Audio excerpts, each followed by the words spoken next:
Hi నమస్తే. ఈరోజు మన రెసిపీ గోబీ మంచూరియా. ముందుగా ఒక బౌల్లో వేడివేడి నీళ్ళలో కొద్దిగా ఉప్పు వేసి దాన్ని మరగనిద్దాం.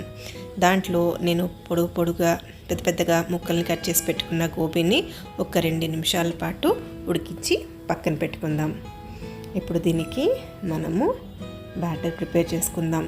2 స్పూన్స్ మైదా పిండి, 2 స్పూన్స్ కార్న్ఫ్లోర్, కొద్దిగా ఉప్పు వేసి కొద్దిగా నీళ్లు వేస్తూ దీన్ని మనం బ్యాటర్ చేసుకుందాం.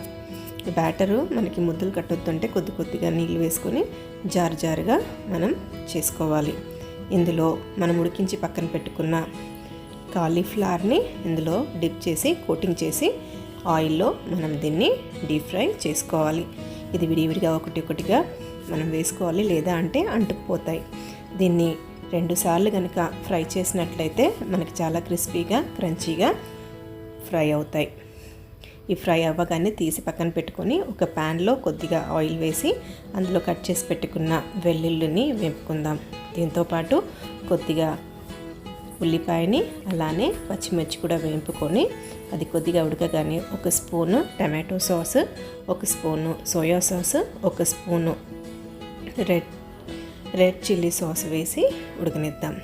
దీనికి ఇప్పుడు మనం ప్రిపేర్ చేసి పెట్టుకున్న కార్న్ స్టార్చ్ వాటర్ని ఇందులో యాడ్ చేద్దాం. 1 స్పూన్కి నేను ఒక 4-5 స్పూన్ల నీళ్ళు కలిపి కార్న్ స్టార్చ్ని పెట్టుకున్నాను. కార్న్ స్టార్చ్ కొద్దిగా ఉడకగానే దీంట్లో మనం ఫ్రై చేసి పెట్టుకున్న గోబీని మనం దీంట్లో వేసి ఒక 2 నిమిషాల పాటు కలిపి ఉడికించుకుంటే సరిపోతుంది.